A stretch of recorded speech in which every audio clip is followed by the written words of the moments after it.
All right. All right. We're live. Yeah. Hey. Yeah. So this is we have some new mics, Yeah, great. That's looking good. so Yeah. that's always been one of my pet peeves is the audio issue. Yeah. And we're we have that sorted. Yeah, totally. I think we're well on the way to getting total audio domination, 360 total audio domination, complete audiophonic supremacy is what we're looking to achieve. Upping our podcasting game, getting ready for the Orange Pill podcast, which I guess begins next week, if I'm not mistaken. Yes, we're actually doing so much work on it, and you'll be amazed. It takes a while because the lockdown, and I don't know. Trump's guy is doing something with the the whole USPS. So deliveries are slow, but everybody and their mother is now making a podcast because of lockdown and getting paid enhanced unemployment benefits, and they're like sitting at home, and everybody's like, well, why don't we just make a podcast? So, so it's been hard to get all the equipment, but we're starting to get it in. And here's our new Shure SM7B. These are the same microphones that Joe Rogan uses. And, the thing is that it came down to between this SM7B and the RE20. I personally, my audio preference is I love the sound from the RE20. But, you do have to be a little bit more technically advanced in hooking it up. There are more parts that you have to apply yourself. This comes with the mount already on it, and, also a top mount rather than just a bottom mount. And so, I thought it was also like just all black, sleek metal is like less obtrusive than, the RE20 is quite dramatic looking, right? It looks like really old fashioned. It hasn't changed its design in decades. Yeah. Who's that tubby guy who's a conservative? He uses one of those. Rush Limbaugh. Oh, yeah, Rush Limbaugh. He's got a gold-plated one. Yeah. It's all very Rush Limbaugh. We don't need that look. The Rush is not really my cup of tea. Well, if we ever decide to have like a band, these SM7Bs are much better. The RE20 is just really primarily for like spoken word radio sound. Oh, right. Yeah. Speaking of bands, we almost started two bands when we were living in Paris, right? Ew. One was going to be called Poulet Cuit. Poulet Cuit, because Max and I, when we lived in Paris, had Poulet Cuit all the time. Yeah, Poulet Cuit was going to be one name of the band. The other one was the other name we thought of was the Fake Ayatollahs. Yeah, a lot of people weren't around in those days, but why we were going to call it the Fake Ayatollahs is in 2009, there was this Bitcoin, Twitter. Bitcoin was just coming online too, but Twitter was just kind of like developing into like a powerful political and cultural force. And at that time, what happened was the Green Revolution was happening, and there was going to be, the people were rising up against the Ayatollahs, and this was going to be, all the people of Twitter were like loving the Green Revolution and supporting it. Now, at the time, there were these tools that are no longer available, but at the time, you could enter in two hashtags or two terms and look at the live tweets coming in about that. So you could enter Max Keiser and you could see all the live tweets coming in. Most topics, it was like 1, 2, like another tweet like that. And you know what happened in the middle of this Green Revolution, about 4 or 5 days into this being the top trending topic? Michael Jackson died. And the internet itself almost collapsed. Not on Twitter. Michael Jackson was never the number one search term globally. We were in Paris at the time. And I was just like amazed because I was like, really, like, are people really like on Twitter just so much more woke and care about the revolution in Tehran, and they really care about those people, and forget all this celebrity Michael Jackson stuff? No, like I did the search terms, entered Michael Jackson, King of Pop. There were all these things that people were tweeting, and then the Green Revolution, and Green Revolution was like 1, 2, and they were all the same tweet, exact wording, exact. So it was an algo, a bot that was feeding it. The Michael Jackson thing was like the tweets coming through, and it was just like all like, oh my god, you could tell they were totally unique and really written by very genuine, real people. And yet Michael Jackson never displaced Green Revolution from number one. So Michael Jackson go burr. my Michael Jackson definitely went burr. I've never seen anything, even like with when Kobe Bryant died, and that kind of like suppressed the Twitter, kind of like got frozen for a bit. But Michael Jackson was like unlike anything I had seen, but Green Revolution always stayed at top. And either you could say, well, people just were way more concerned about the people of Iran and wanted their political liberty and all that sort of stuff, and we were on with that, or it was they suppressed that. So I was like, we came up with the name Fake Ayatollahs for a band at then. Yeah, fake Ayatollahs. Yeah, that was a good name for a band, really. And but we never really went into rehearsals or even learned how to play musical instruments or wrote any songs or booked any performances. That was the problem with that. Is it was just something we kept talking about, but never did anything with. Well, it's a huge problem that I can't sing, and that's a kind of a deterrence to having a career as a singer. I mean, I suppose we Did could. you ever stop Bob Dylan? Oh, true. Or the Sex Pistols. We could have been like a Sex Pistols. I was just listening to some John Lydon, Sex Pistols, and Public Image Limited, and he was a good rock and roll singer. Actually, I thought Johnny Rotten was a very good singer, and he had an extraordinary stage presence. And the reputation goes, at the time, of course, it was this huge rock bomb that dropped and destroyed prog rock, as it was called at that time. It Yeah. was the answer to prog rock, progressive rock, the Electric Light Orchestra. The most ridiculous of the prog rockers is that guy who plays flute all the time. I'm trying. What's his name? He's always playing like rock and roll flute. I don't know. He's Does anybody always out there on the know? Sirius Classic FM. Sirius Classic FM. Half the songs are from this guy.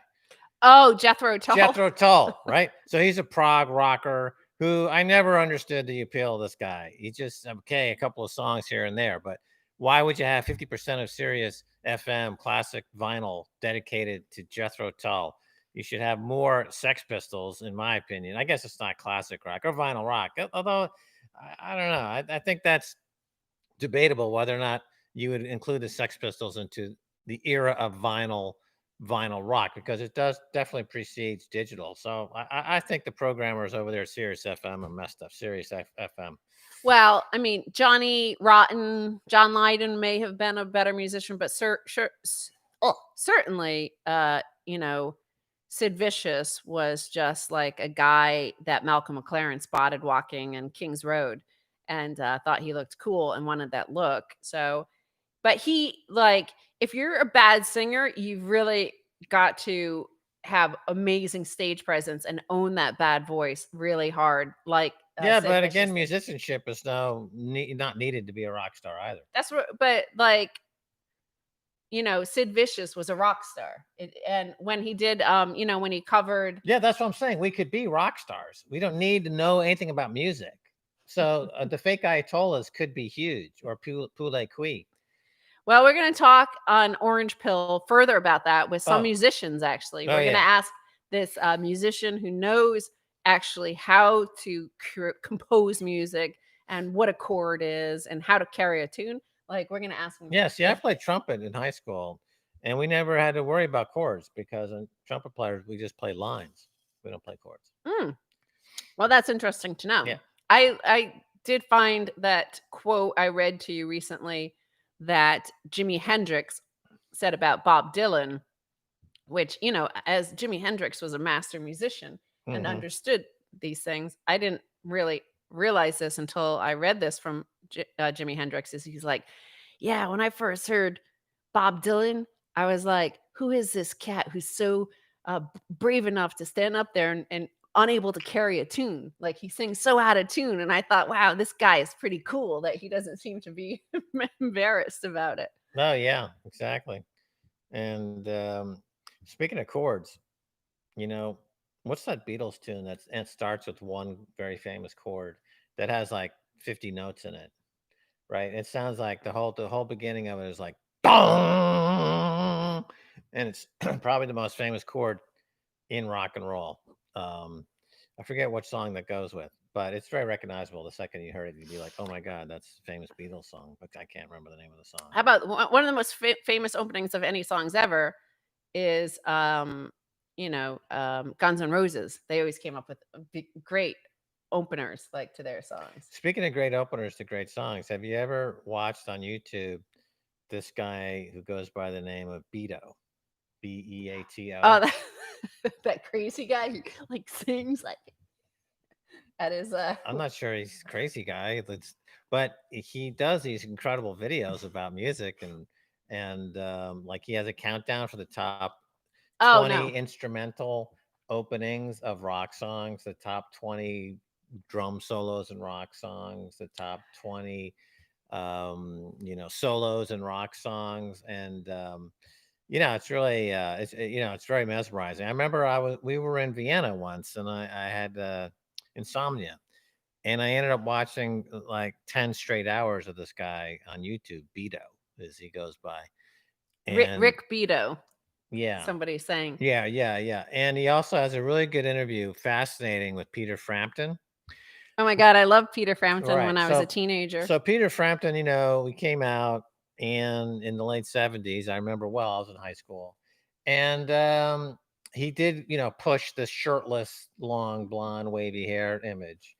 And lost in that was his musicianship as a guitar player. So apparently, according to Rick Beato, and then listening to these videos and listening to the interview, so Peter Frampton is a virtuoso, fantastic guitar player. Really, that I just went under the radar. I had no idea what a fantastic guitar player Peter Frampton is. And then you go back and I immediately got some of the his music Mm. and listen to the guitar solos, and I'm like, wow, I don't know how did I ever miss this. I have no idea. Yeah, I guess, like, that's I kind of envy that, like, that understanding of musicianship. Like, everybody loves music, right? But, why do you love some music better than others? Like, I know a lot about filmmaking, so when I watch a film, I can understand, story-wise why it's great, visually why it's great, there's a lot of different it could be the performance, it could be the story, it could be the cinematography that makes a great film. But with music, like, I can only respond, emotionally. I don't know why it's a great song. So I did watch recently a breakdown of why Jimi Hendrix was a fantastic, amazing, genius guitarist. Like, I now understand a little bit of why he's such a great guitarist, but a lot goes into why he struck a chord. Hey. Wow, that's like so BBC.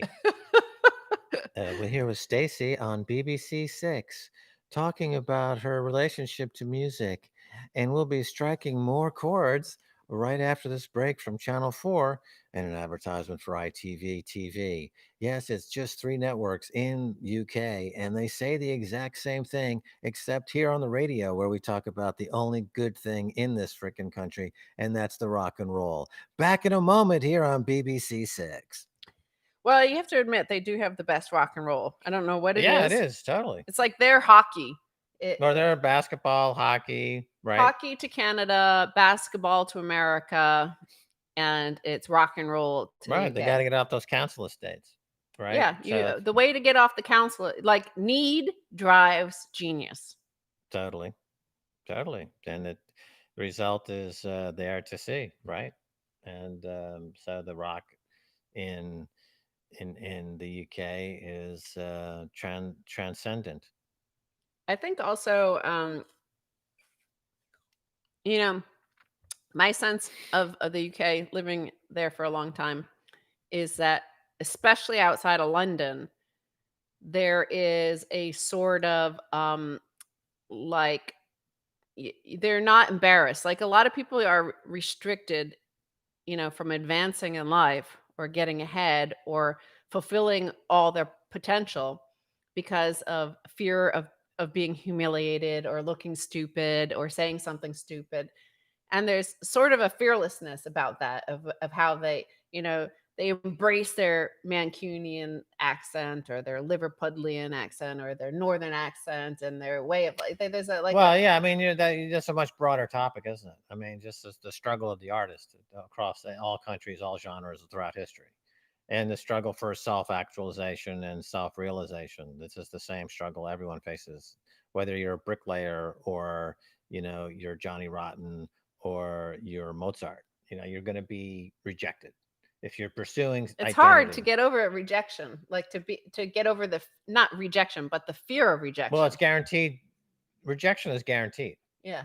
So, how you deal with that is is your character in life, right? So, that's what makes people people is how they deal with rejection because that's the one guarantee in life. I just noticed like that my pink flamingo is not there. It's usually there. Oh, I think, shoot! you know what, when I was hanging this up, I think I knocked it over.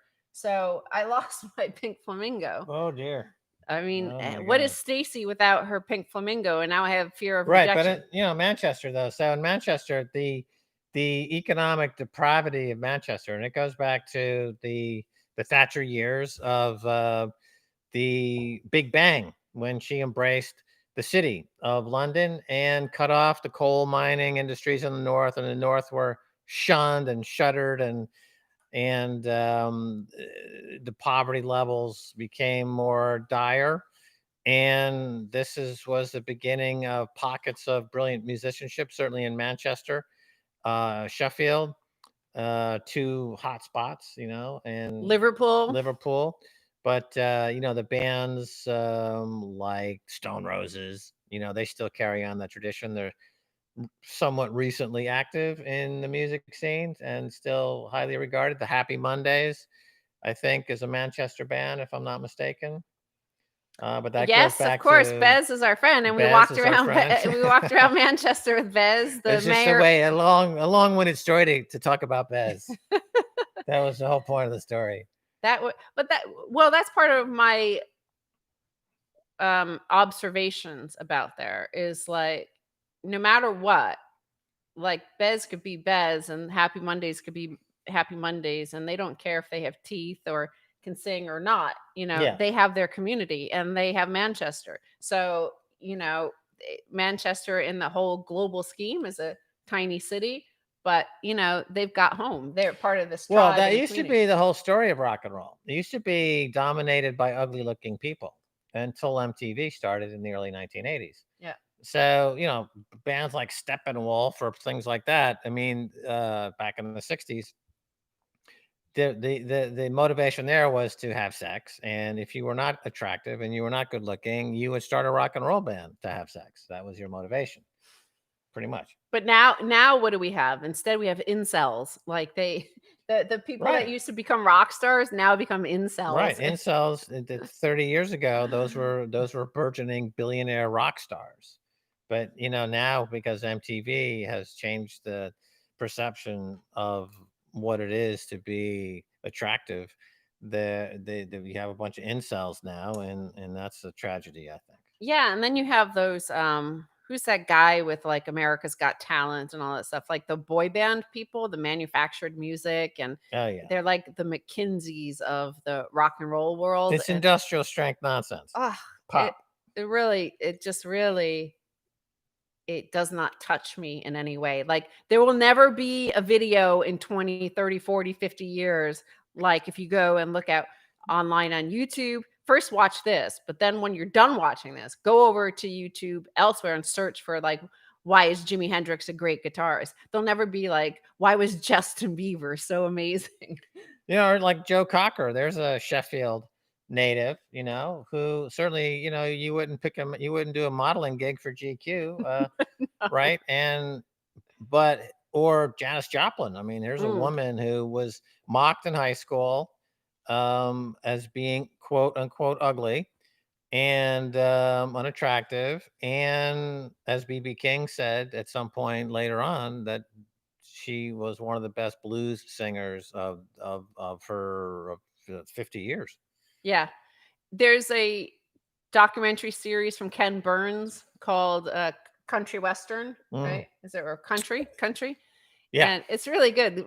Like it's amazing, actually. It's fascinating, and you should really look it up because it has great music and it gives a history of poor white folk and poor black folk, and the intersection between the hillbillies of the from Scotland and Ireland originally, and the Celtic Americans, and black Americans, and the collision of all these styles of communicating through spoken word and ballads and songs, and then the fiddle and Yeah. the music from Africa, and it emerged into this. But that scene of the producer for Chris Christopherson, when he wrote that song Bobby McGee, and he sang it first, and it wasn't a big hit. It was just like busted flat in Baton Rouge, waiting for and then then they sent it to Janis Joplin, and she sent them back her demo, and the producer was like, "Chris, okay, I'm gonna send you her music, but make sure you're sitting down and you're with somebody because you." And then, like, anytime I listen to that song, I Yeah. just get goosebumps. It's like, what the fuck? Like, she made it her own. Just like I Yeah. guess we were talking about Jimi Hendrix. Like Bob Dylan says, like all along the Watchtower, it's his song. It's not mine. Like, Right. Right. He owned that song. yeah. Yeah. Absolutely. Absolutely. Absolutely. Without question. Um, Yeah, I was gonna do a poll on Twitter actually about the greatest covers of all time, and but I couldn't fit it in the whole parameters of how long you're allowed to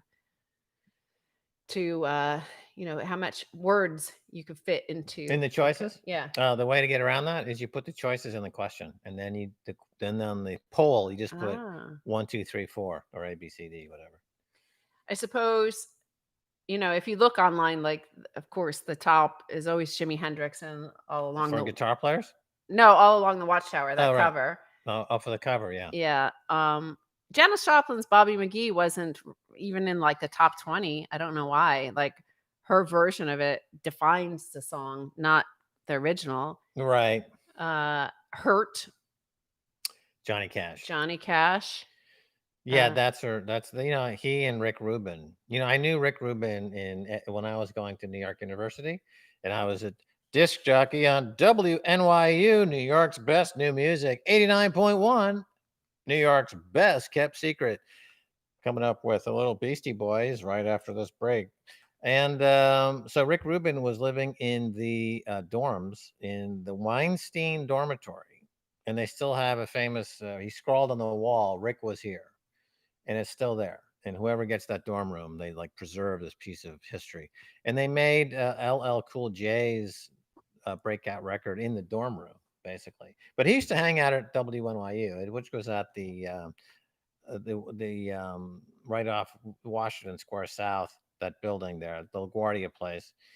And he used to walk around, and he had hair down to his knees almost. Rick Rubin. Yeah, Rick Rubin. And I remember just people thinking, myself included, like, "Oh, this guy is a nut.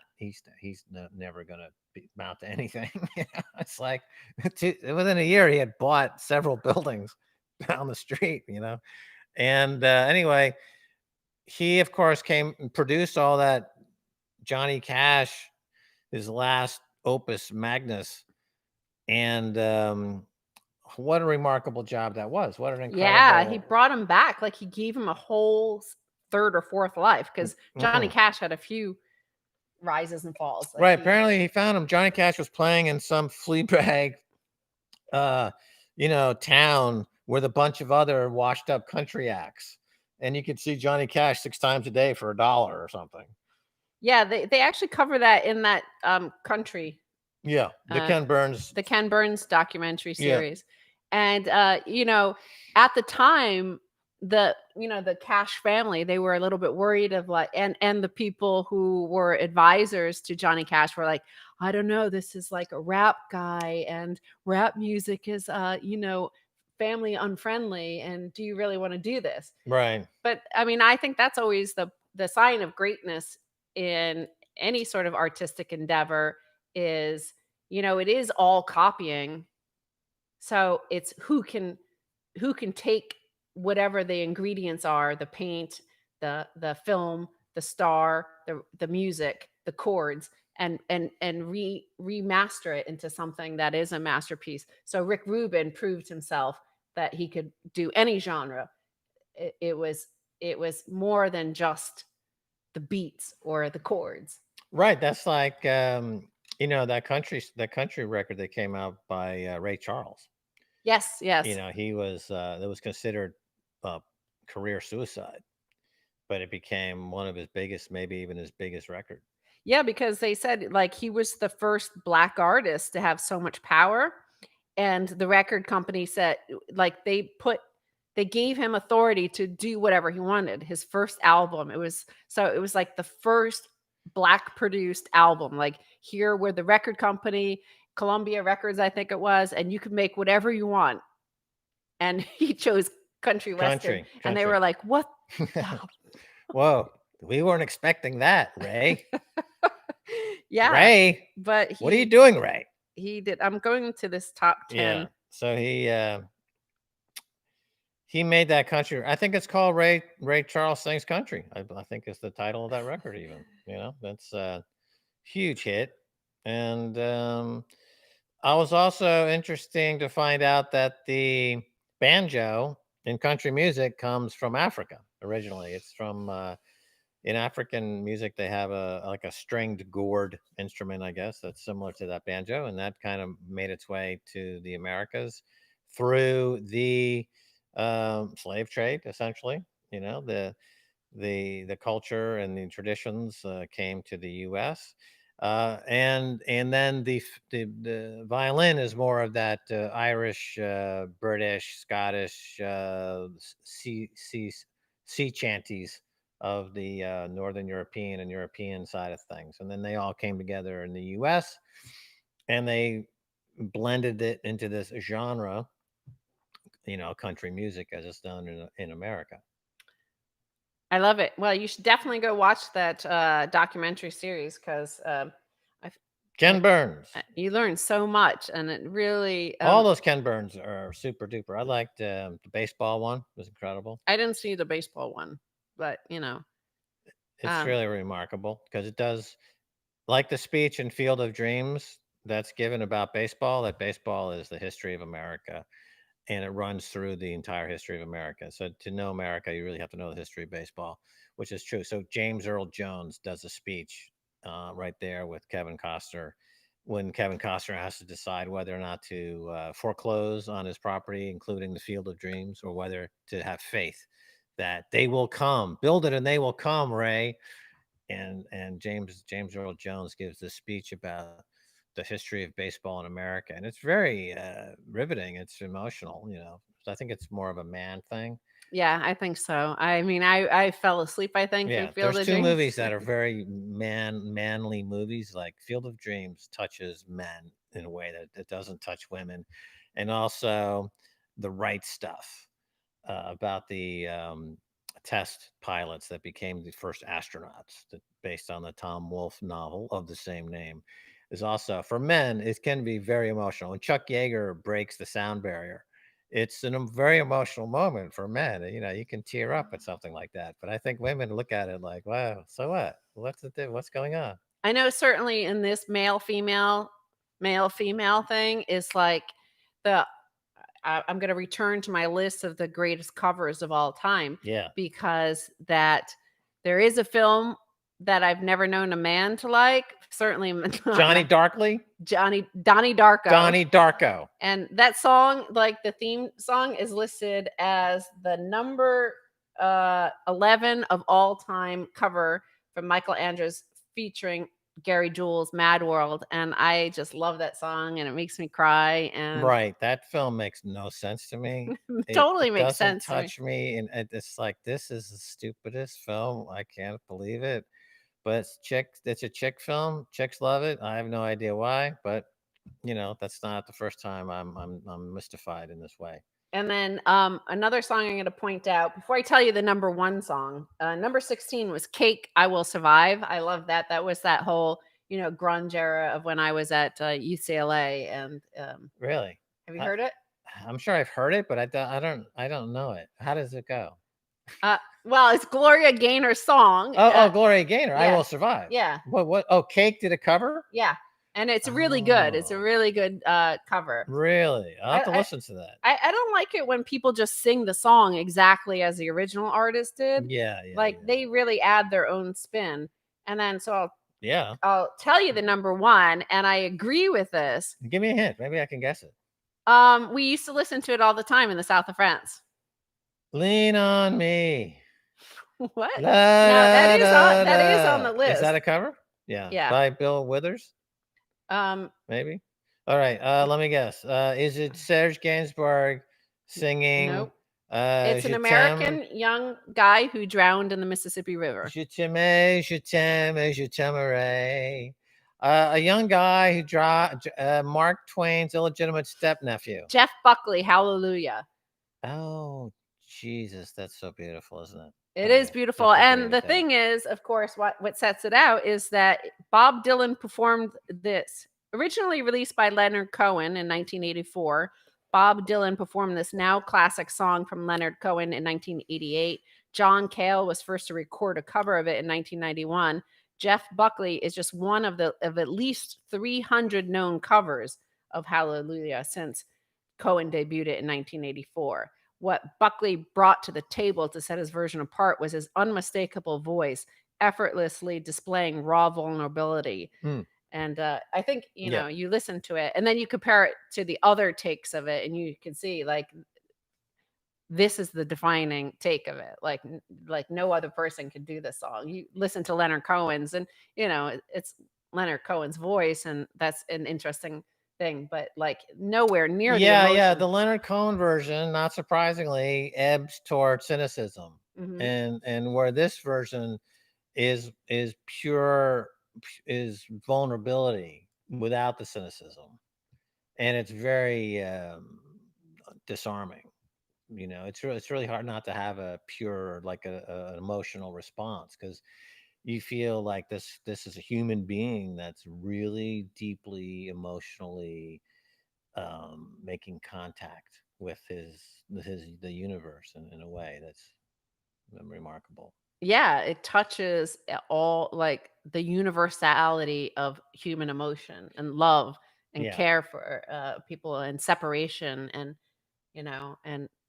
I'm gonna cry.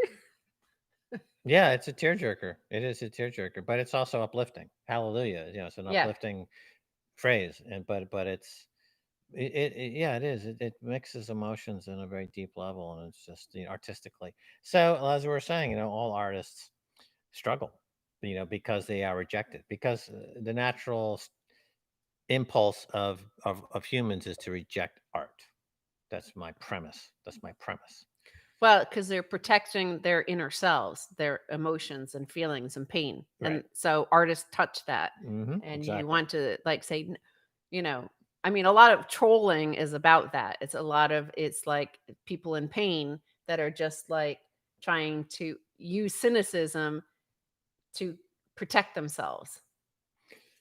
Yeah. Yeah. You see it on social media, certainly acting out. You see the way people are resistant to allow themselves to look at new ideas. That's very. Look at the whole Elon Musk story about how he's just been rejected every step of the way. Really, I mean, that's a good modern story, and it's a business story. He's not necessarily an artist, struggling artist. He's a struggling business and engineer. Really, he's an engineering genius that's struggling, be, but he overcomes those struggles, and that's who he is. He's defined by that. How he overcomes it, I would say. That's just defined by that.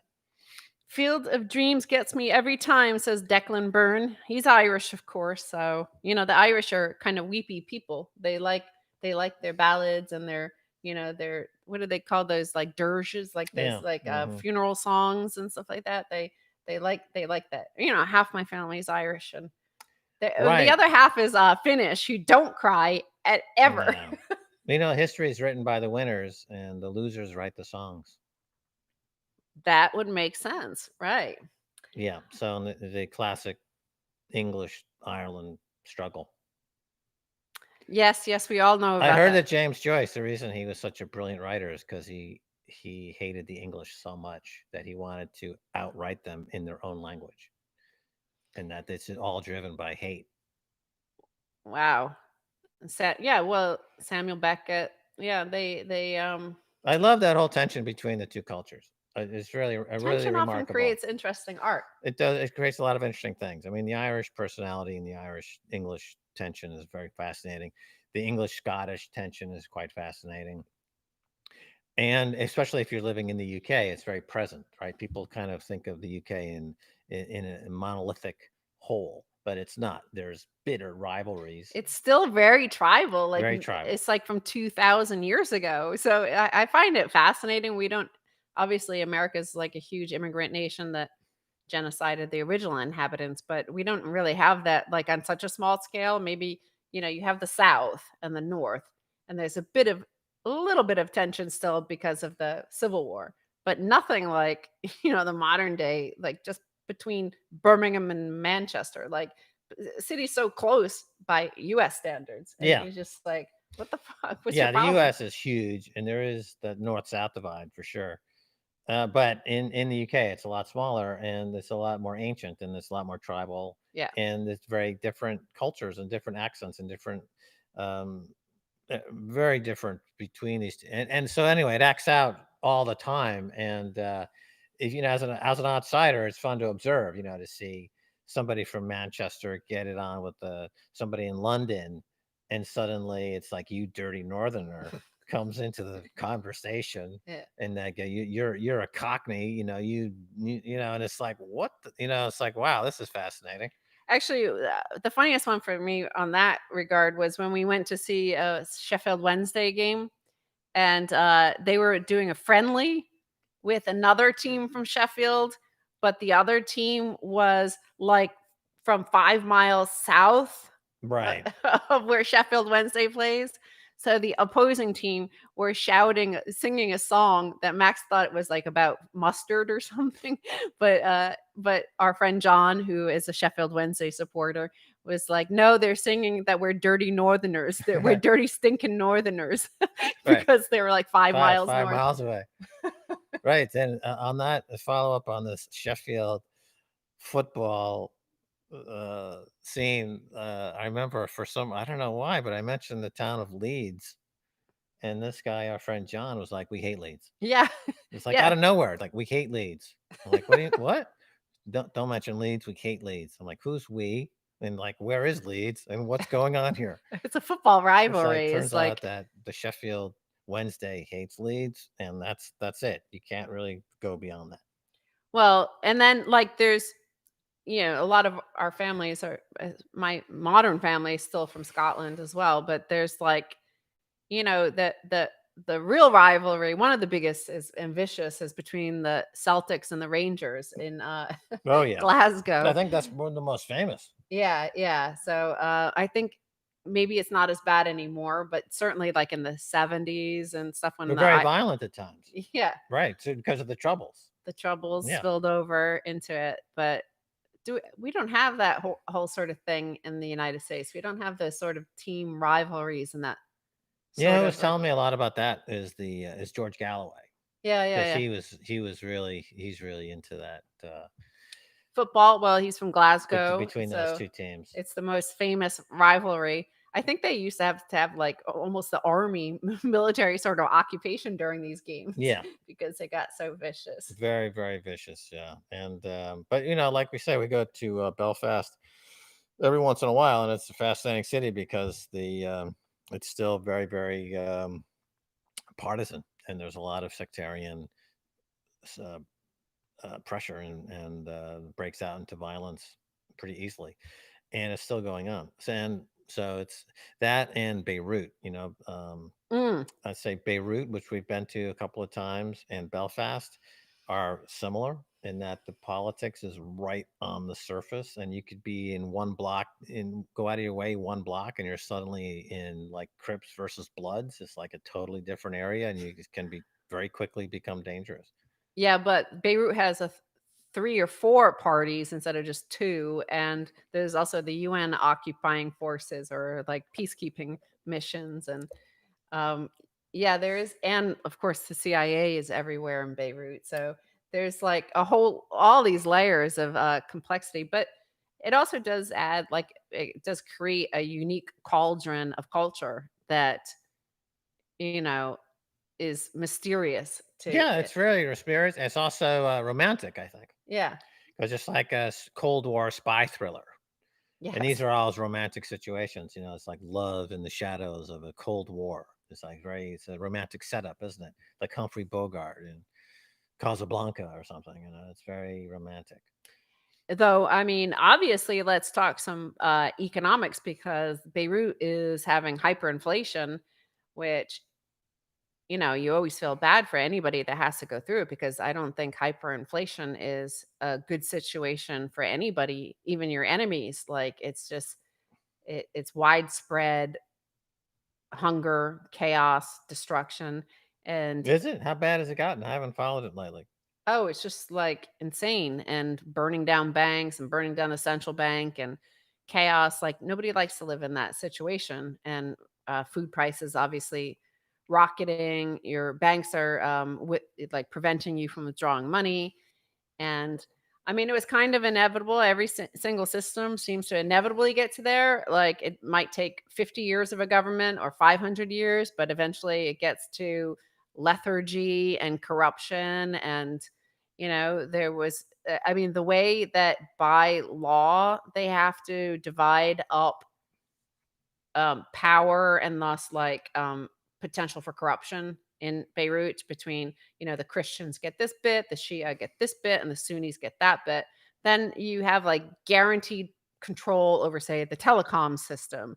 And therefore you get to hand it to your cronies, and the Sunnis or the Christians can't take it away. So, like, it just becomes, it became just laden with corruption. And Yeah, I remember when we were there, the internet was actually it was slow, except in one cafe where it was fast, and that was controlled by one of these groups. I forget which.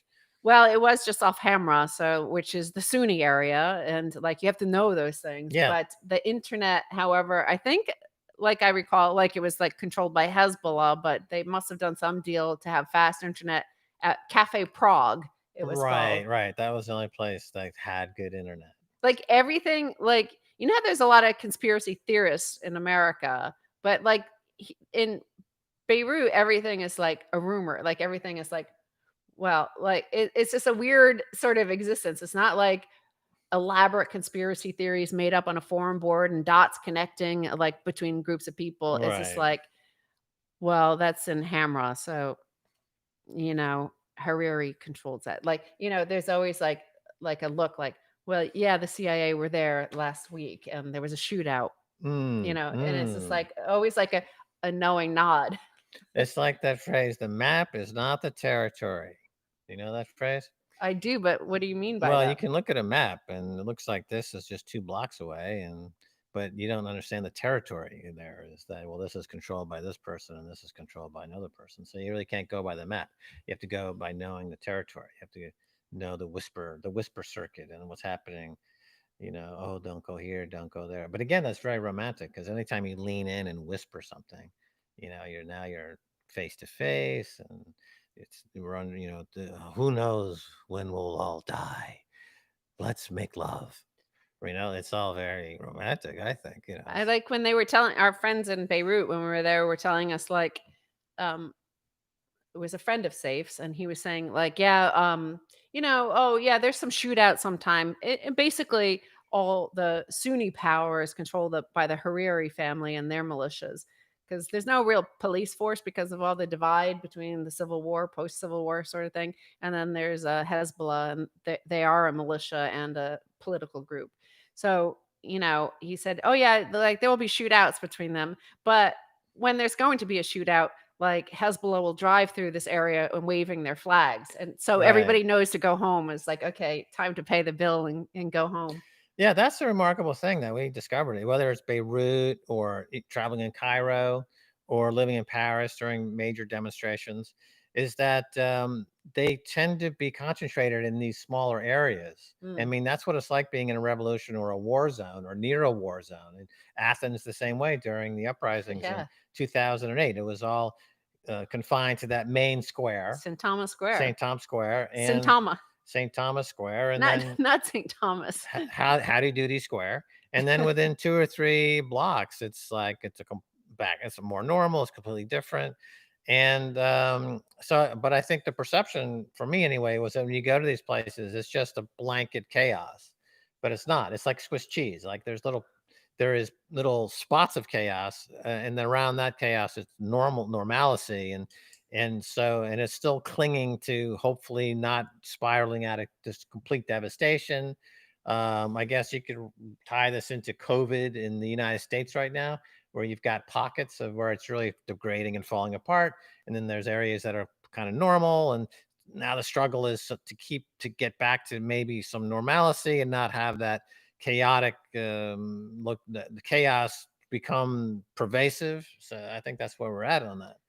Well, organisms, living organisms always they always strive towards normalcy, and then it disintegrates into chaos, and like that's kind of like how mass There's movements, entropy. entropy, so I mean, I've seen videos on the BBC or whatever, and they go to Damascus, and like Syria is being bombarded by everybody, like so many different nations, and then so many different terrorist groups. You've got the nations like Israel, Turkey, the US, Russia. They're all bombing various parts of it. Then you have ISIS and Al Qaeda, and then all the other groups. You have the Kurdish area. You have all sorts of like conflict there. But then like people are like bringing their kids to school. They're going to the market, buying vegetables, and you're like, hey, you live in a war zone. Why are you living so normally? Exactly. Until you're there and experience it, you don't really understand how that dynamic works. And that's where you see some similarities in these places. And but the underlying human condition and human experience is all similar everywhere, right? There's always basically, no matter what country, what ethnicity, what color, what creed, all the humans are the same. And there's a group that's being oppressed. There's a group that's trying to be the oppressor, and that's the dynamic. It just has to do with power versus the powerless. That's it. And the powerless always eventually become powerful, and the oppressor, like they swap sides all the time. It doesn't They flip matter. Like sides, yeah. that's the nature of humans. And They flip side, and it could be. It depends. A lot of times, it's freaks of nature mm, happen. So, like suddenly, the ice age disappears, and things that were thriving during the ice age disappear, and things that were being oppressed during the ice age disappear. Apparently, the dinosaurs, when they were around, they dominated the ecosystem, and down at their feet were little rat-like rodents. When the dinosaurs disappeared, that species evolved into what we call human beings. Now that wouldn't be possible. Mammals wouldn't be possible without the disappearance of the dinosaur, with due to the asteroid hit, from what we are to believe, and I have no reason not to think that's the case. well, everything is often comes down to a freak of nature or just a pure accident. But again, these cycles they come and go for the same reason. That's why I mean, you can't predict markets, but you can predict the cycles. You can kind of generally see what's going to happen. Greed, fear, they go back and forth in cycles, panics, then absolute mania and greed, like we've seen with like Hertz shares going up 5,000% based on nothing, like who knows, but greed. And so I was looking at this other cycle that is back to the 1980s, the early 1980s, which we remember. And they somebody noted on Twitter, Apple, Microsoft, Amazon, Alphabet, and Facebook now represent more than 1/5 of the S&P 500. Not since the 1980s have the biggest five repped such a large share. So, of course, I'm sure what they're talking about as well was Ma Bell. Remember Bell Systems, which controlled all telecoms in the U.S. United States telephony. And I remember like because we lived in rural Connecticut, like we had to bus to a different town for high school, and calling my friends was a long distance call, even though it was like a 20-minute drive away. It was a long distance call. So I used to get this huge phone bill. My mom did, for me calling my friends. And then Ma Bell was split up in 1984, and now it's AT&T, Verizon, and Yeah, the CenturyLink. baby bells, they Those the call them. I baby was a bells. stockbroker at the time. Yeah.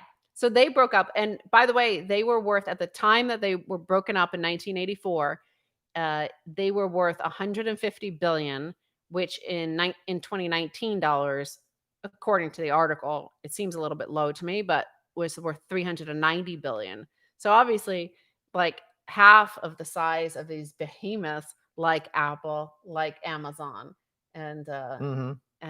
such like. So I Yeah, mean, that was one of the first ETFs, so-called at that time, because you could buy a reconstituted 7 baby bells in one security. huh, And that's we used to interesting. do a lot of business on that as a stockbroker on Wall Street at the time. I sold a lot of those shares in that particular product, and it was a very popular product because people wanted exposure to all 7 baby bells, and that was a way like getting the old AT&T stock. You would buy this ETF. They didn't call it an ETF at the time, but that's what it was. What it became, that ETF market. Well, the other one before that was under Teddy Roosevelt when he busted up Standard Oil, which was founded by Matthew Mellon's family. And that is now like Exxon, Chevron, Unocal. It's like all the Hmm. big oil companies and majors of the United States. So, I mean, just to put into context how big Standard Oil was. Yeah, well, the baby bells, part of the divestiture of the baby bells was driven by a company called MCI. Do you remember Yeah, MCI? yeah, yeah. So they made a business out of doing nothing but long distance. So you could have a separate MCI bill just for your long distance, and it would be hugely discounted, and then that put pressure on the whole industry to change. So that's we see that all the time in terms of new business models and new business paradigms destroy the current model, right? You said Mm. Napster came along in the 90s and totally transformed the musical industry.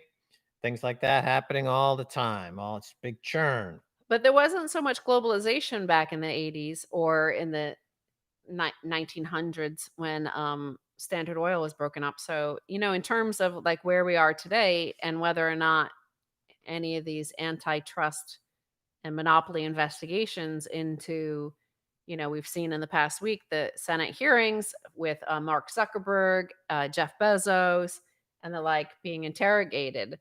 But now we have China that we have to compete with, and China doesn't have a problem with monopoly. They don't care about that. And and they're like kicking butt, like this whole TikTok thing. I mean, clearly TikTok is a huge success, and they kicked the ass of Twitter and Periscope and Vine or Facebook and Messenger and Instagram.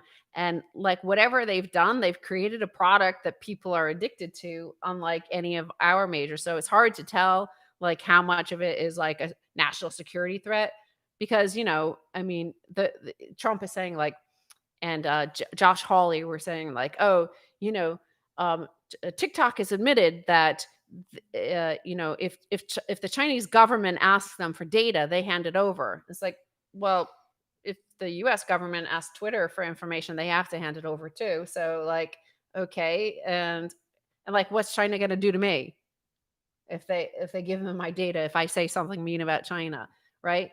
So I don't know if it's really that because I don't understand the full implications of what like so what's the big deal compared to what Twitter taking my stuff or if it's just because they're kicking the ass and like they need these big companies. We need these big companies for data collection, for the economy and other things.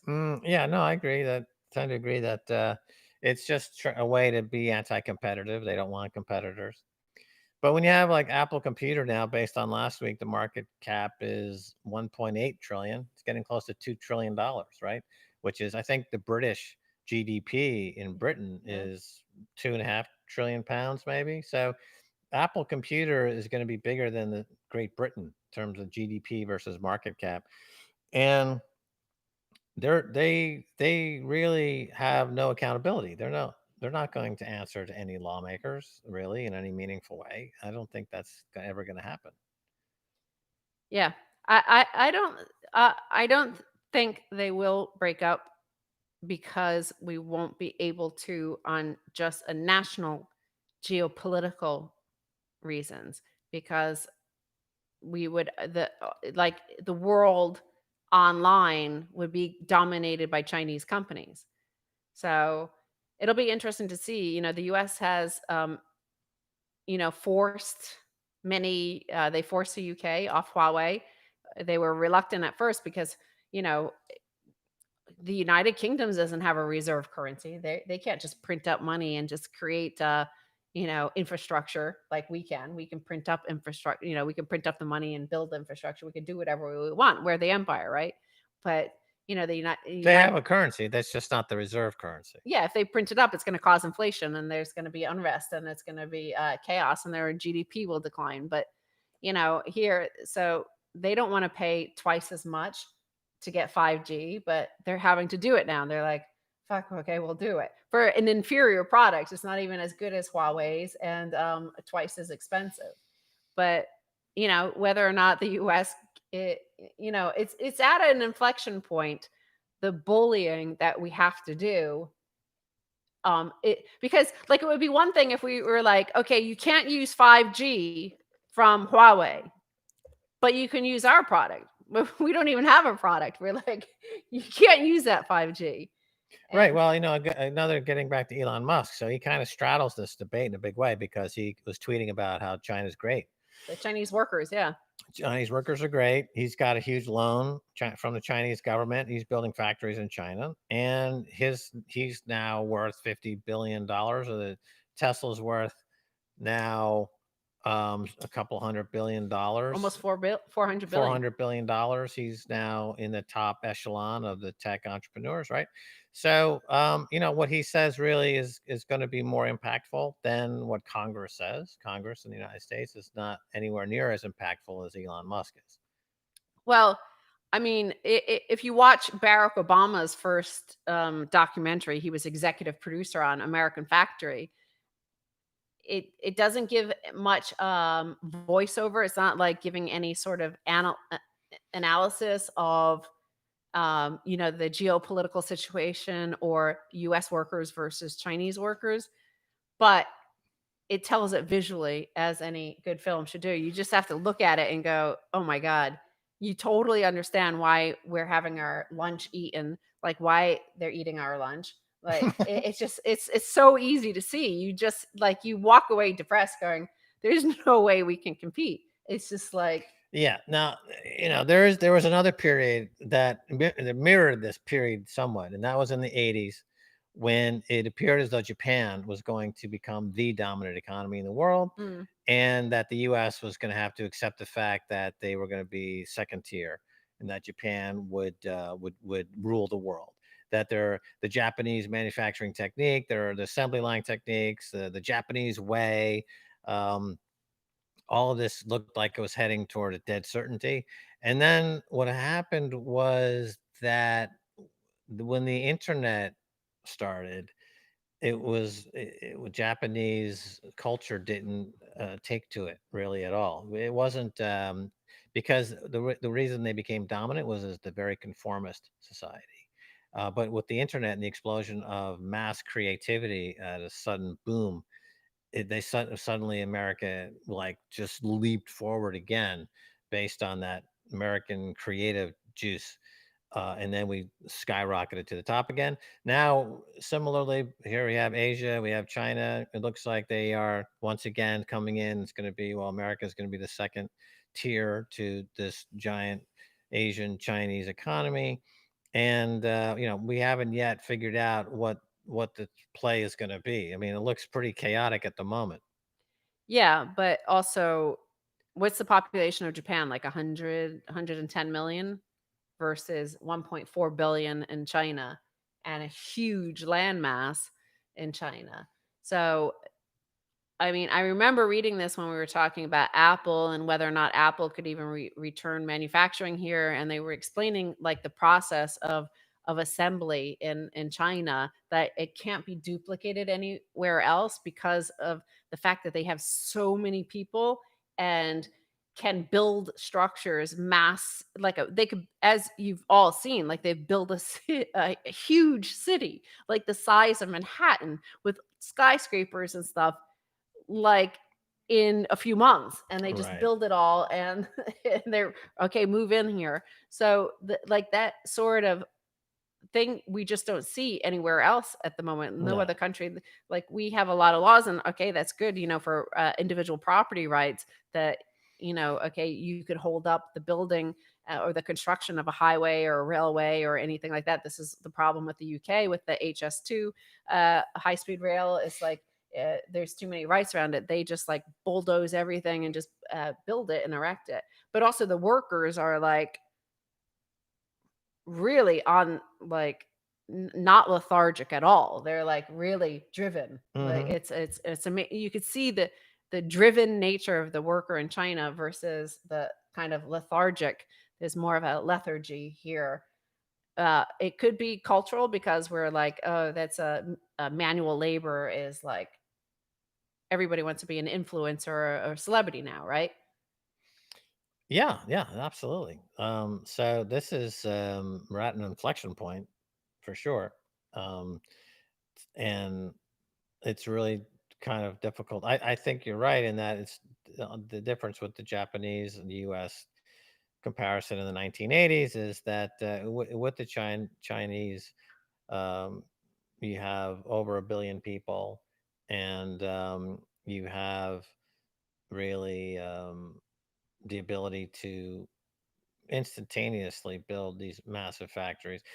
I don't know, I'm curious to see how it plays out. I mean, I have more theoretical thoughts about it, kind of fringe theoretical thoughts, of heterodox thoughts about it, right? But at the moment, kind of on the up and up, it's hard to see how the US and China are going to play this out, because up until recently there was a symbiotic relationship Mm, that China was making very cheap goods and buying US Treasury bonds, and America was buying those really cheap goods, even though they were losing jobs.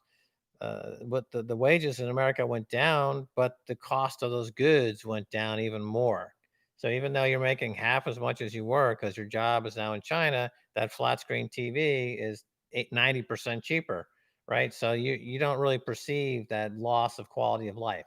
Okay, now these two countries are loggerheads, and instead of globalization, you have deglobalization. So then in the US, suddenly people, they won't have the job, and costs could right now start to creep higher in a meaningful way. You get real inflation. Food, energy, consumer goods start to go up 10%, 20%. Now suddenly mm. you're not, that quality of life now is threatened in a big way. So that is a recipe for, I think, greater friction. Yeah, because also, I mean, we were talking about the earnings of Apple, Microsoft, Amazon, Alphabet, Facebook. Those earnings start to decline for some of those companies, at least if the market shrinks, right? If they can't sell into China, which is 1.4 billion people, and this huge burgeoning, middle class, there's like 400, 500 million people in the middle class there now, which is greater than the United States. Um, on the other hand, we do have like huge population centers and huge climate catastrophes hitting. So in terms of the US, it's uniquely blessed. I can't think of any other land area that just is so agriculturally rich.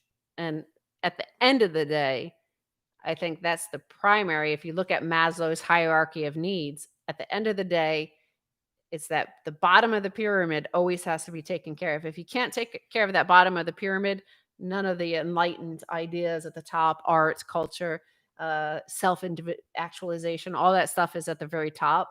But if you can't provide food, shelter, uh, family, love, like that, then you can't have any of the other stuff. Right, right. So you're saying that in the case of extreme circumstances, the U.S.'s access to enormous agricultural resources is a huge benefit.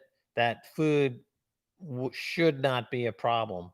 So you always have the bottom of the pyramid pretty much secured. Right. The food issue seems like we have self-determination when it comes to food here in America because of the Great The Plains, bounty of the plains, right, yes. of mid-America. So China, you see, they always need to a huge part of their trade is bringing in agricultural goods because they have to Yeah. feed their population. Every empire, every great power in history has had to deal with this. The French Revolution, some say, was kicked off by a huge famine. Like if you can't feed the people, like like what was tolerable before becomes intolerable very rapidly. Right. Well, to kind of bump that up to the macro geopolitical level, if you talk about food and arable land and farming, you could perhaps take a fresh look at what's happening in Ukraine because Ukraine is a huge breadbasket of Mm. Eurasia and Europe, and a lot of the tension around Ukraine to be blow away the smoke, and what it comes down to is food and the farmland. Yeah, because, it's always been fought over for hundreds and hundreds of years because of that, Yeah. and a lot of US actions are actually kind of reactive. When you look at the policy for a new American century, written by Donald Rumsfeld, Richard Pearl, Jeb Bush, all the architects of the Iraq war, what they wrote in 1998 when they were trying to get Bill Clinton to invade Iraq, why they said we needed to invade Iraq is to secure the new American century, i.e., when we go into the 21st century, when we go into the 2000s, we need to continue to be the dominant superpower and prevent China from usurping our power. And the way to do that is to cut them off from energy, which is the Iraqi oil fields, because you know, those had been undeveloped under Saddam Hussein for decades. And okay, we're plundering the Saudi oil fields and those are going to run out. But if, we've got Saudi in our pocket, but Iraq, we need to make sure that China does not get access to that because then they'll be able to usurp us. But also food, China, like I said, needs to import food. So if they're your competitor, you want to be able to control it. And that's the breadbasket. Kazakhstan is the number one, I think, wheat producer, agricultural exporter in the world. But you control that. We control Latin America, the United States. So that's not a problem. We've got all of their agricultural goods if we need it. But Kazakhstan, Russia, Ukraine, those are all huge, also agricultural producers. So food and energy. Again, Mhm. Maslow's hierarchy of needs. That's how when the Department of Defense, the CIA, when they look at countries and how to control them, they look at that chart. That's one of the tools they use. And they look at the bottom thing: food, energy, housing, shelter, and those basic Yeah, human needs. that's like when so many people get caught up in conspiracy theories Mm, and they connect the dots, and it involves crazy dot connecting. yeah, it's But a lot of basic. times, just to like get a baseline for Yeah, what's happening, just look at food and energy. yeah. And then that like gives you the last 150 years of history. You can see how it goes along those lines. And then from there, you build up a model of politically what's happening with these countries on top of that. But unless you understand the food and energy part of it, you can quickly just get lost in the weeds with pretty crazy conspiratorial nonsense. But every single empire, when you look at the Roman Empire, who were, this was in the day and age before wokeness or even trying to have to pretend to be humanitarian in any way. So they were raw in what they were doing. And, you control the food supply, you control the global grain supply, you control the people, you control the energy supply, you control the people. Like that's how you have hegemony. That's how you have, uh, Well, they had universal basic income in Rome, yeah. right? So do we. 40% of the bread was covered by the state. Yeah. And same here in the United States. We have food stamps, we have welfare, we have enhanced unemployment benefits, we have really cheap goods. sent to us pretty much for free. Like Right. they get dollars that we digital dollars that we print up. We have bread and circuses, Yeah. right? We have the bread now is state guaranteed, and the circuses are we have a reality show president who gets involved in these world Tweet wars. tweet wars. That's our circuses, right? And then the it's a devolved or evolved into plutocratic imperial wars. And I mean, the problem for running an empire is like it's hard to balance because you need the rest of the empire or all the countries around it to pay tribute. But in order to pay tribute to you, they have to have an economy. So you can't totally destroy them, but you can't let them get too rich or too powerful. So it's a very delicate balancing act of what is tolerable and what you'll allow to Yeah, happen. totally. I mean, look, go back to the 60s and Henry Kissinger and the Vietnam War and the Central American and adventures of Reagan. And it's all about this delicate balance between completely bankrupting the world and keeping them just surviving long enough to pay tribute. Just send us your cheap stuff, send us your cheap labor, send us whatever you can cheaply, and we won't blow you out of the water. Then, of course, they put into place a leader who's a populist, so called, Yeah. and then they talk about secession from the empire, and then things get nasty for a while. We saw this just most recently with Lulu, obviously in Brazil. That's a Lula, good yeah. Lula. That's a good example.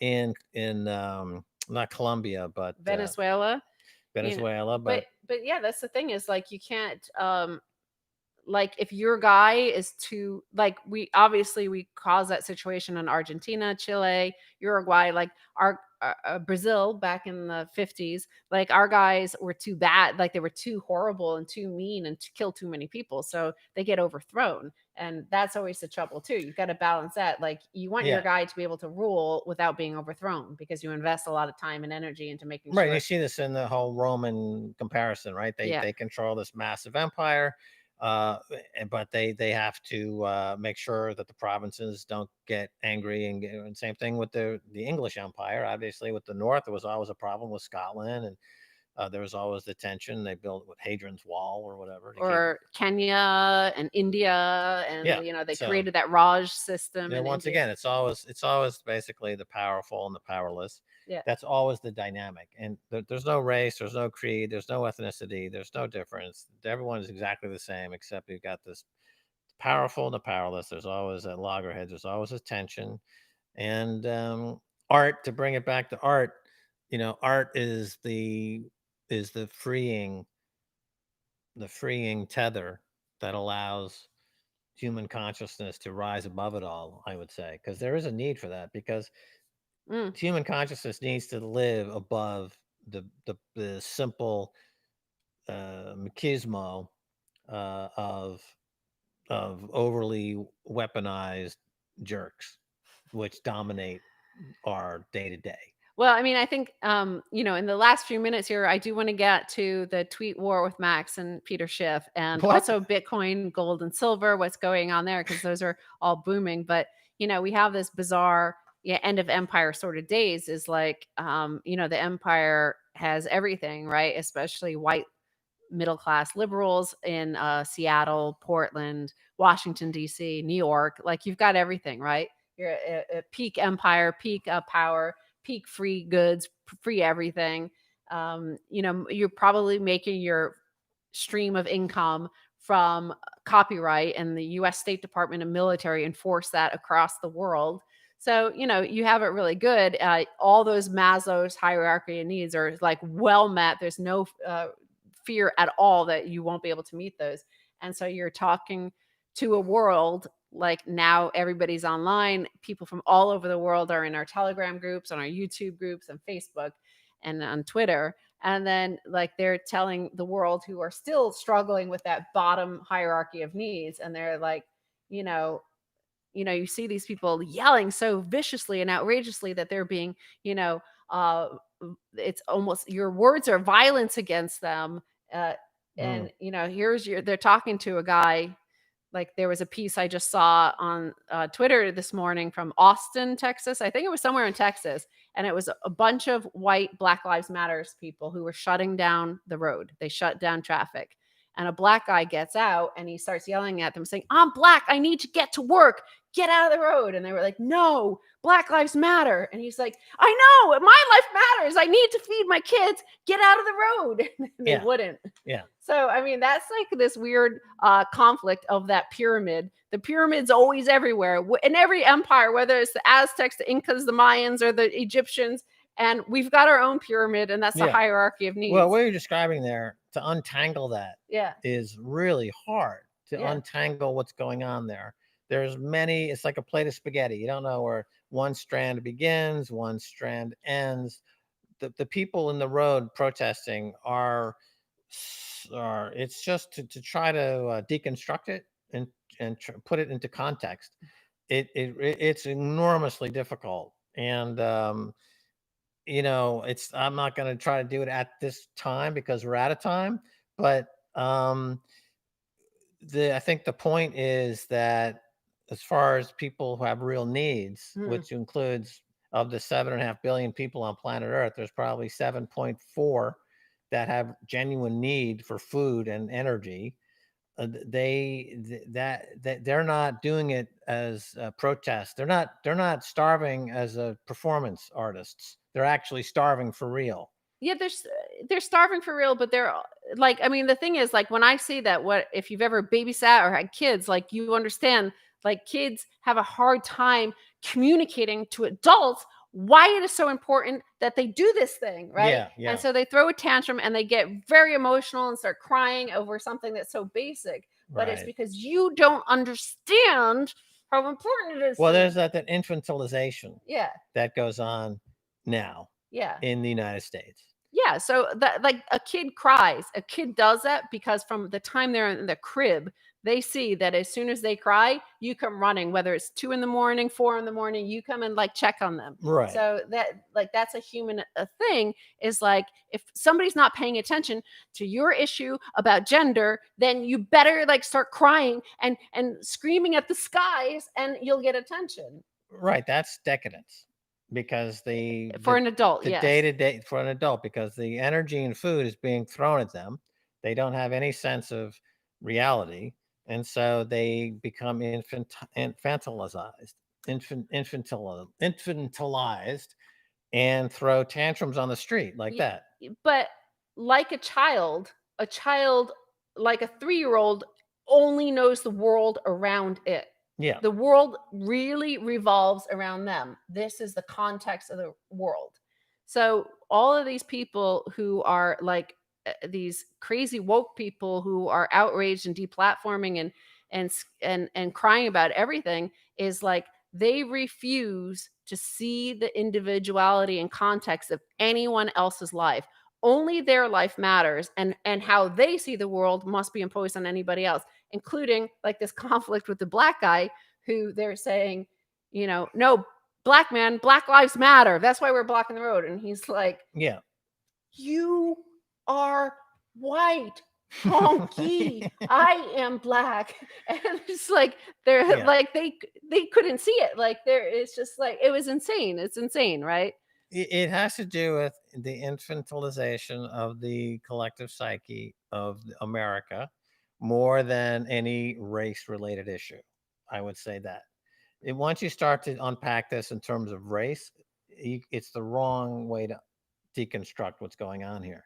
What's going on here is that you've got a society now at the end of empire Yes. that's too fat and they haven't had enough Hubris, hubris, no lethargy, education, cantillionaires. They think, don't know anything.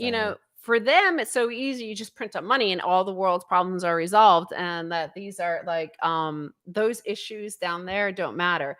If only you had multiple transgender bathrooms and stuff, then all your problems in the ghetto would go away. Like, it's Right. just like, okay. That's late stage empire stuff. Yeah. Right. Yeah. So it's not doesn't portend well for the US as a economic unit going forward. It suggests that our best days are behind us. Although that has been said many times. Yeah, sure. And then there's like this hockey stick save Well, where something comes out of the lotus flower that is the collective unconscious of America that just redefines the global economy. And we've seen that many times. well, when you were a child and we landed a man on the moon, we landed a man on the moon because we were getting our ass kicked by the Soviets who uh, beat us to the space race. So Right.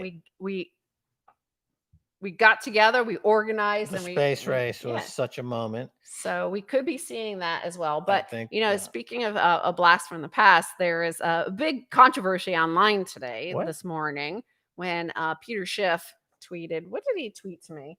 Like it was, it was so bizarre. I woke up to this and I was like, Really? what is Yeah, going on? the thing is, I don't follow Peter Schiff on Twitter. I don't follow him. I don't Yeah. follow him, and as a matter of fact, he's been muted for years. But other people comment on him, and it ends up in my Twitter feed, and then I comment, kind of like on a second generation comment. He said, I think Stacy Herbert must be getting jealous as Max Kaiser obviously has a gay crush on me. Too bad, Max. I'm not gay. Not that there's anything wrong with that. Instead of obsessing about me and taking premature victory laps on Twitter, you should have been selling your Bitcoin. Of course, there are many millennials and Generation Z on Twitter, like Lena Sage, who is Samson Mao's partner. And she's like 21, 22, 23, and she's like, what the heck? Like, of course this is like very 80s. Like, this was a common, Max, you got a gay crush on me. I don't Yeah, float that way. Like, you're so gay.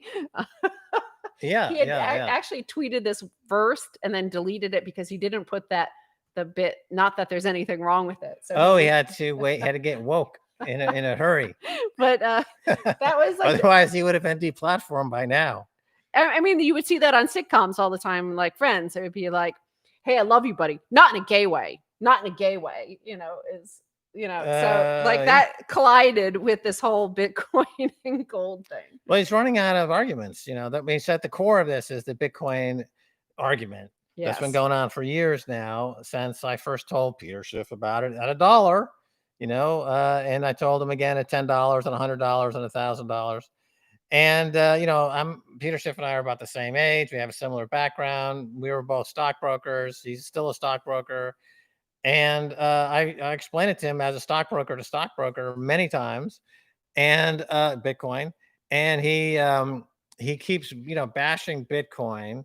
And for me, all I have to do is point to the price and just say, well, okay, just the price since I told you about it at $1, it's now, 10, 11, $12,000. It's heading to 50,000, $100,000. That's my whole argument. That's it.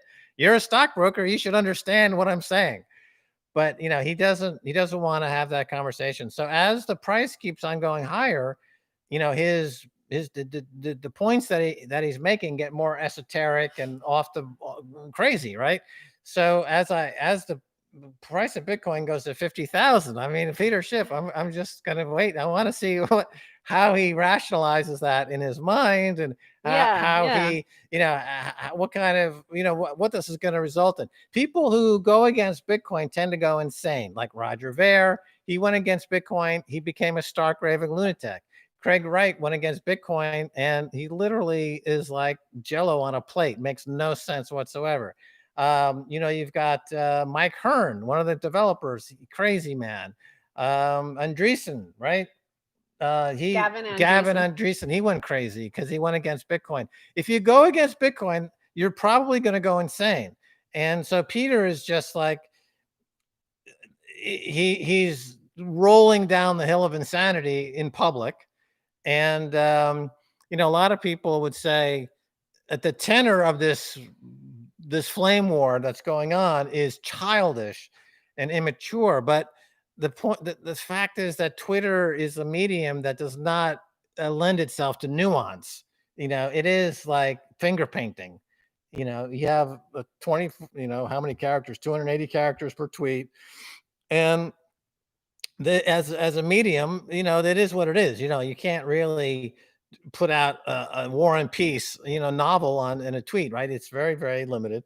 And So I think it's just he's been losing every year for 10 years. So I expect he'll be losing every year for the next 10 to 20 years. That's it. That's the whole thing. Yeah, and he agreed, and when somebody Goldseek jumped in, this guy Goldseek who has goldseek.com and silverseek.com, and he was like, Bitcoin's dead because nobody can use it, which is so bizarre, right? It's, first of all, anybody who's in gold should know, like, do you ever use gold? Right? Do We have a lot of gold. We still, like, we're one of the few Bitcoin bugs that also owns gold and silver. And we had that stacking silver, sort of stacking gold. You stacked. That was a word that transferred over to the Bitcoin space from the gold bug space. You would stack your gold, you stack your silver, stack, stack, stack. Now you stack your sats. But like, I always had that notion in my head that you just keep stacking, never sell it. You like accumulate it. The whole fiat system and central banks, all of that fraud is going to disappear and the whole thing will collapse and stack. So I've stacked, but stacking is using, hodling is using. That is a use case for Bitcoin. It's a use case for gold. Yeah. Like, gold also has some industrial use case, but people prefer to stack it, right? They're not going to Right. solder Well, it I mean, onto the. there's a few things there. First of all, 90% of all gold is used as for hoarding purposes. Yes. Very little of it is used for any purpose other than hoarding it as Yep. a store of value. Yep. Silver, the fact that you do have some industrial use for silver is why it's not at $150 today, because Yep. sometimes it gets grouped in with copper and aluminum and industrial metals. So Yep. it has a low multiple, if you will, versus gold. But that breaks free every now and then. And people say, oh my God, it's just like gold. And then it goes skyrockets and outperforms gold. And that's in the ratio gold silver closes, right? It's that historically, it's that right now it hits some new historic gap of 124 it went to. 124, right? It's usually should be back to 50 or 60, and we're going to see that. And silver's going to go to 100, 150. Okay, great. Same thing with Bitcoin.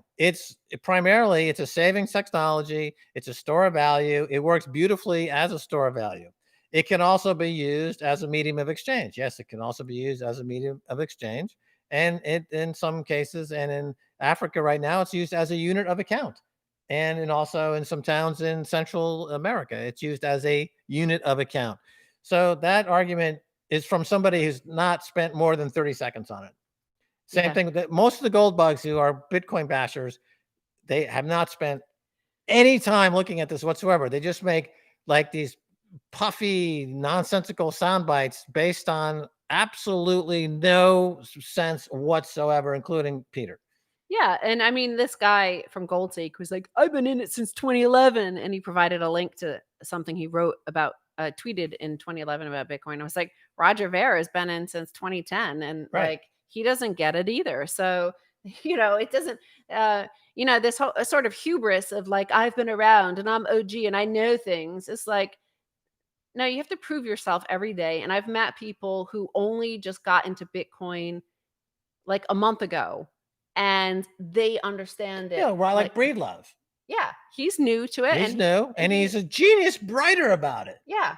So Robert Breedlove. like, just because you've been around for 10 years, it doesn't mean you understand it.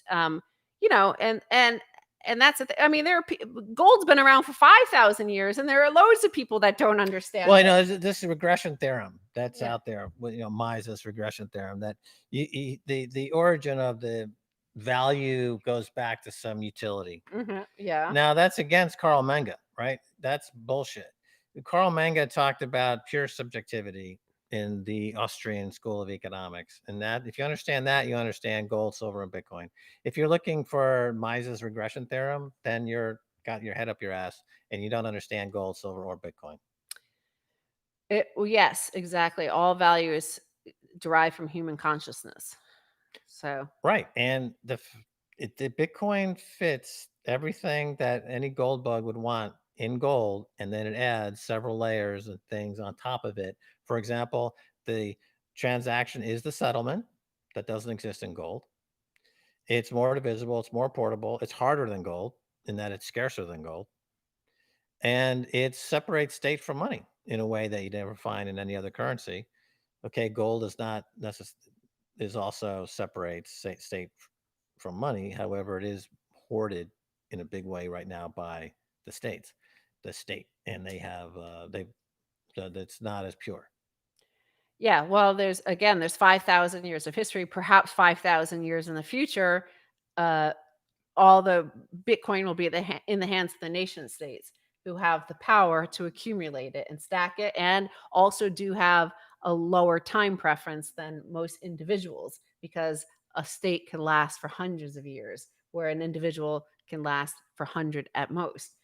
Right. And then there's this idea that we would never go off or never go back on a gold standard, which is incorrect because we've never gone off the gold standard. That's what I say. Right. Central banks have never stopped um, c- trading with each other using gold. Gold is how they settle accounts on the central bank level. Somebody's saying to speak into the mic, Max.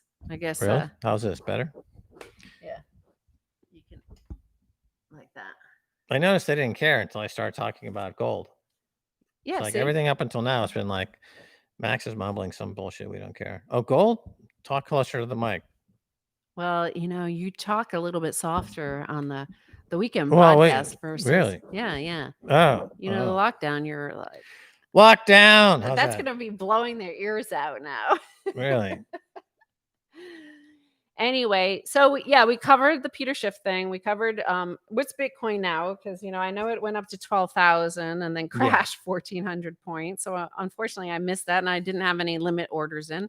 I do like to have some limit orders occasionally. I don't know if it's this whole thing is going. I don't know. This whole What? crazy. I just can't say really. All I know is that I listen to the market, Yeah. and the market is telling us something. And Peter Schiff is a guy who claims to know markets, Yeah. and he claims to be able to read markets. And so if he was an English professor at some private shishi school in New England who can't balance a checkbook and was saying they don't understand how gold and Bitcoin can be related or anything like that, I'd say, okay, well, you have no experience with markets, and that I understand that.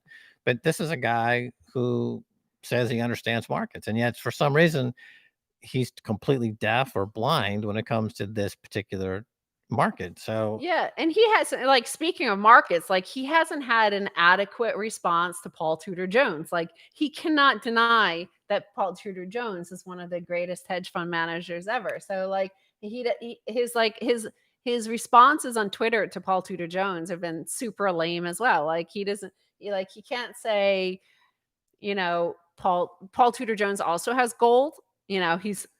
right. He's not anti-gold. Well, so I guess let's say one of his arguments is that people are just buying it as a greater fool theory. Yeah. Okay, That's so all the market. that because gold has utility value. Okay, that's kind of the whole statement that gold has utility value, some utility value, and therefore that's why it's superior. But again, you get back to this regression theorem that I think you have to toss out the window because it doesn't actually fit with Austrian economics. It's subjective. The value is if people are treating it as a store of value and it's gaining traction as a store of value, that's all you really have to understand in terms of understanding Bitcoin as money.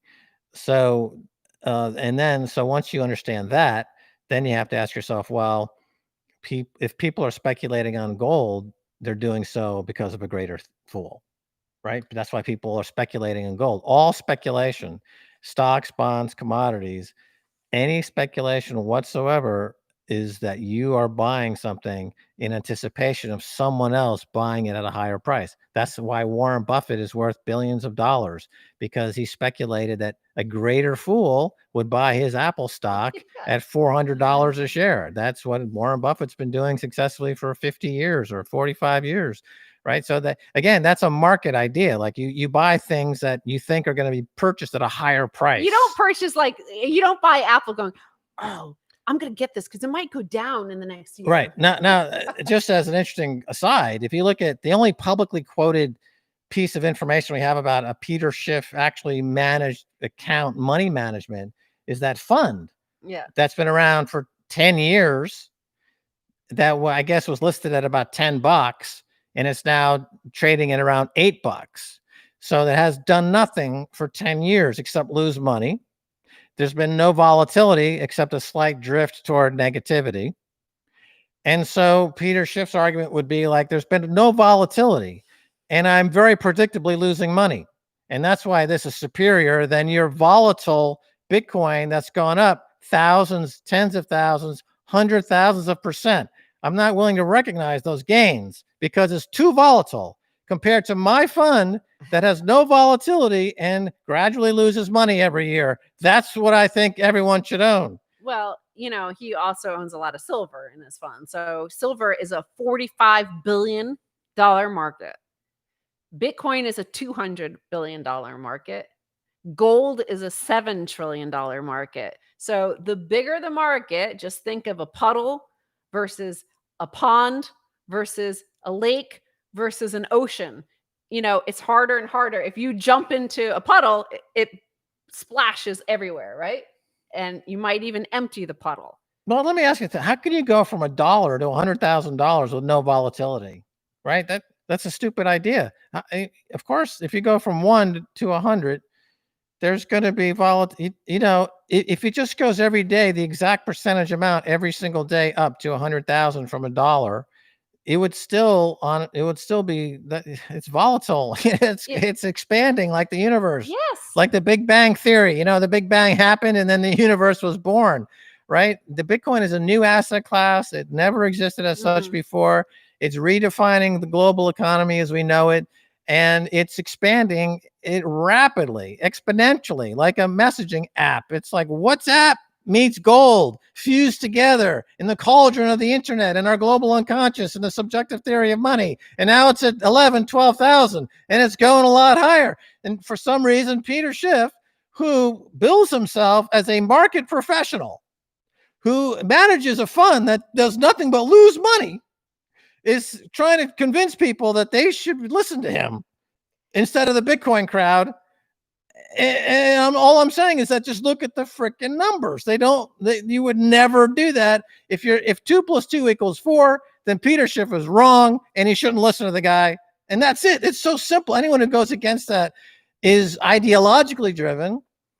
And that's something completely different. We don't know what ideology they're following that would prevent them from seeing that 2 + 2 = 4. I don't know exactly where they fall on the spectrum of ideological beliefs. I'm not exactly sure. I can only guess. The greatest fortunes in Bitcoin are yet to be made because, what Peter Schiff and these gold guys don't understand is like they're just totally focused on gold, right?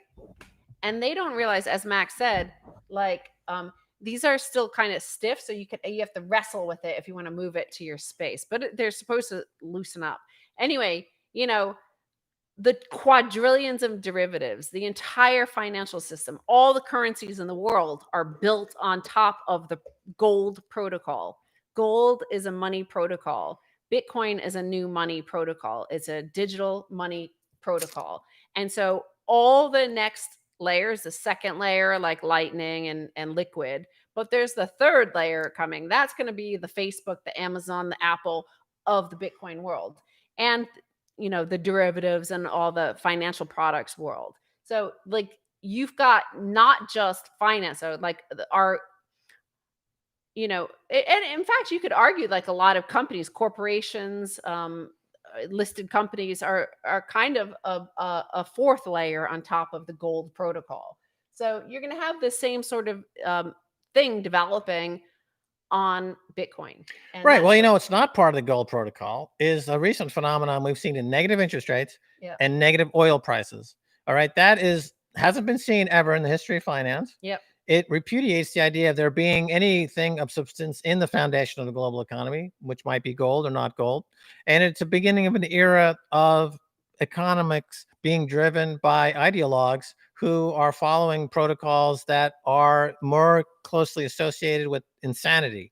And that's a huge problem. And that's why gold has hit new all-time highs against all currencies. It's hit a new all-time high against the US dollar. It's why Bitcoin's going up. It's why silver's going up, because people understand now is the time in 2020 that if they don't have their assets in hard money, real money like Bitcoin, gold, and silver, they're going to be wiped out. You saw that today, for example, there was a big story that the pension account of such and such is being now negative interest rates. They're starting to just skim off the top of this pension account. I believe it's a national pension account in a European country. I can't remember the headline, but they're going into negative interest rates and they're applying that to these public pension funds, and they're just skimming off the top. Bail-ins are coming, like in Cyprus. They just bailed in. They took the money right out of bank accounts. They're not going to do bail out the banks this time. They're going to just go right into your bank account. They're going to take 20% of your assets and just zip it out like boom. It's going to be gone. And you're going to be like, I got nothing to do. I live in a freaking plutocracy. You got 5 tech billionaires that run everything. The Congress is impotent. Supreme Court is in recess. The president is deranged. He's senile. Well, I got no recourse. So prepare for this, because the signs posts are on the road. If you can't see it, and Peter Schiff has got an opinion. Listen to his opinion. Okay, he's got an opinion. He's out there, but don't get caught up in what is dogma, supporting what is obviously a ludicrous position that 2 + 2 does not equal 4, and that's what he's trying to sell. It's absolute nonsense. Yeah, It's absolute that's nonsense. a good end to this episode of Lockdown with the Kaisers. My margarita is empty, so it's time to make another one. Re-up. And I've got to, we're working on some exciting stuff on Orange Pill. So if you go to Twitter, Orange Pill Pod, that's our Twitter handle. On Telegram, our group is Orange Pill. And we're going to be coming out with some content on that. It's going to be really fun. We're doing the theme tune. It's so amazing. And the theme tune is so good that I need to now come up with visual titles to like. It's just spiraling out of. It's a creative boom. And I guess I got the audio working here. It seems to be going okay. And nobody's complained except for when you were talking so low. Well, I didn't realize I needed to be so close to the mic on this mic. There's you triggered some audio files out there. People who. Okay, great. Now I'm like back to BBC. And welcome to the BBC. It's 5 a.m. and we're still going through with Brexit. How's that COVID doing? Much more coming your way at the half hour here on BBC One. Tonight, it's more sensationalist trash to distract you while we completely pulverize you right from Buckingham Palace, right here on BBC One, BBC Two, BBC Three, BBC Four, BBB. We never run out of BBB. Never run out of BBB. This is the BBC Broadcasting Service. We won the war, and now we simply just take all your cash. It's the BBC. Bing bong bing. And stuff like that. I mean, I'm just getting warmed up. We're gonna end it right there. So well, we just end it then. What's that? I guess it's time to end it then. Yeah, I can't wait for Orange Pill, and I hope you can't wait either. I know these are like dynamic mics and cardioid sort of thing. So as soon as I go like this, they can't hear me. I need to talk into it. So goodbye. Wave goodbye. Okay.